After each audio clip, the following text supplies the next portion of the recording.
Pada pembahasan kali ini, Mimin ingin mengajak Coffeezen semua untuk merenungi penciptaan Allah Subhanahu wa Ta'ala terhadap binatang bernama babi, atau dalam bahasa Inggrisnya adalah celeng. Oh sorry, itu bahasa Jawa ya. Jadi makhluk bernama babi adalah binatang dengan tingkat keharaman paling tinggi dalam Islam. Dalam banyak ayatnya Allah Subhanahu wa Ta'ala menyebutkan nama binatang babi setelah bangkai dan darah. Lalu babi menempati keharaman selanjutnya. Artinya babi mempunyai kedudukan haram yang tidak main-main. Banyak orang Islam salah faham tentang haramnya babi. Ketika mereka ditanya mengapa babi haram, kebanyakan umat Islam menjawab babi itu mengandung cacing pita sehingga tidak sehat untuk dikonsumsi oleh manusia. Tahukah sahabat Coffeezen semua bahwa jika alasannya hanya karena cacing pita, maka perlu sahabat fahami bahwa cacing pita tidak hanya ada di dalam babi, tapi juga ada di dalam sapi. Meskipun berbeda jenisnya, tetapi sama-sama merusak kesehatan manusia. Jadi bukan itu intinya, itu hanya satu dari sekian banyak alasan haramnya babi. Pernahkah Coffeezen semua memperhatikan bahwa babi itu tidak mempunyai leher? Hal ini membuat kita berpikir dengan akal yang cerdas, kemudian membuat satu kesimpulan bahwa babi itu diciptakan memang bukan untuk dimakan oleh manusia. Ada hikmah dalam setiap penciptaan makhluk. Begitu pula dalam penciptaan babi, Allah sengaja mencabut leher babi sebab ia bukan binatang yang diciptakan untuk dikonsumsi. Setiap binatang darat ketika hendak dikonsumsi, ia harus disembelih terlebih dahulu. Nah, bagaimana bisa dia disembelih jika tidak mempunyai leher? Ini sebenarnya sebuah logika yang sangat sederhana bagi mereka yang berakal. Terlepas babi itu lezat atau nikmat, itu urusan yang lain. Dan perlu difahami bahwa lezatnya babi itu hanya bagi lidahnya orang-orang yang rakus. Bagi mereka, lidahnya orang-orang yang beriman tidak akan seperti itu. Bagi orang-orang beriman, daging kambing yang dibuat sate adalah yang paling nikmat. Ya, saya setuju dengan itu.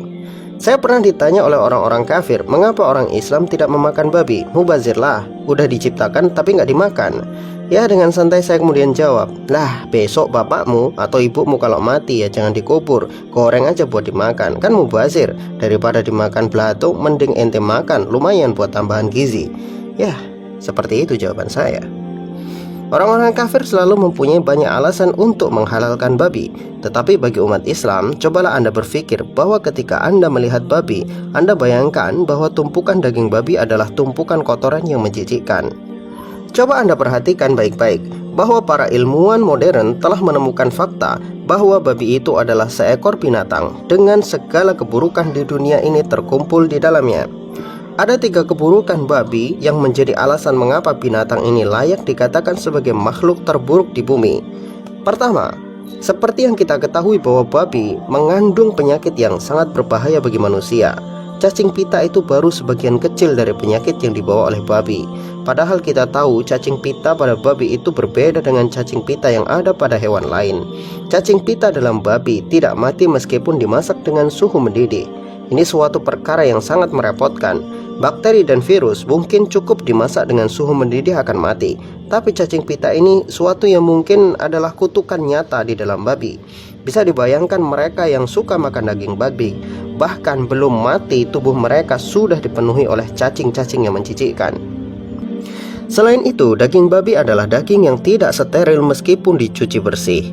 Hal itu disebabkan karena kantong penyimpanan kencing babi sering bocor dan merembes bercampur darah. Darah itu mengalir ke seluruh tubuh babi. Jadi bagaimana Anda bisa membersihkan kencing babi yang sudah menyatu dengan darah?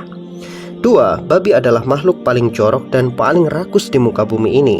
Babi sangat suka tidur di atas kotoran yang dicampur air kencingnya sendiri. Ini membuat tubuh babi bahkan tidak layak disentuh oleh manusia. Babi juga terbiasa memakan hal-hal jorok seperti kotoran dan cacing-cacing tanah. Saya sendiri dulu ketika masih SMP, kalau pagi bantu bapak nyadap karet di ladang, biasanya pagi-pagi betul sudah ada babi-babi di kebun karet.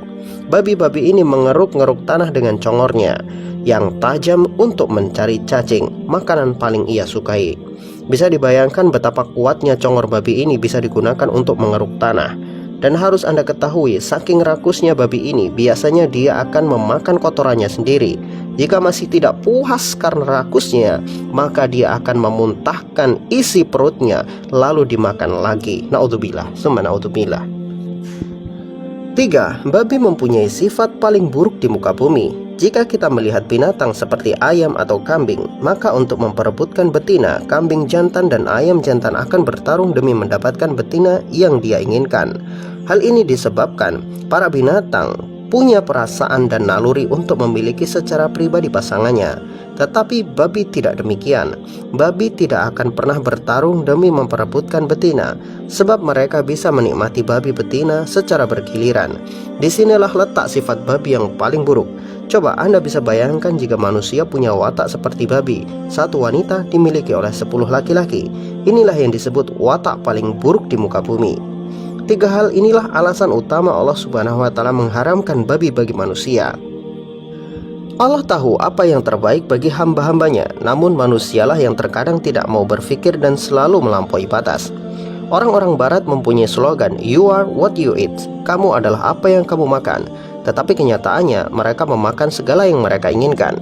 Sahabat semua, inilah alasan-alasan logis babi itu haram. Leher babi yang sengaja Allah Subhanahu wa Ta'ala hilangkan adalah sebuah isyarat bahwa babi diciptakan bukan untuk dimakan. Tetapi bukan berarti binatang lain yang punya leher adalah halal. Tidak seperti itu juga, keles. Ya, binatang-binatang lain selain babi mempunyai nilai haram yang lebih rendah dari babi. Contohnya adalah anjing. Tapi tetap saja meskipun mereka tingkat haramnya lebih rendah, tidak dibiarkan dan tidak dibenarkan bagi manusia, terutama kita orang muslim, untuk makan hal-hal yang haram seperti itu. Harus diingat baik-baik bahwa yang Allah haramkan itu pasti lebih sedikit dari apa yang Allah halalkan. Untuk apa kita makan hal-hal yang haram, padahal perbandingan halal dan haram itu 1:100. Bahkan mungkin Coffee Zen di sini banyak makanan-makanan halal yang belum dimakan. Ada kepiting, ada udang, ada lobster, ada cumi-cumi, ada gurita. Kira-kira sudah Coffee Zen udah pernah makan itu belum? Kalau belum, angkat tangan ya. Berarti Anda katrok sama seperti saya. Jadi makanlah yang halal dan thayyib, agar kita menjadi hamba Allah Subhanahu wa Ta'ala yang terus dalam kebaikan. Wallahu a'lam bishawab. Semoga bermanfaat.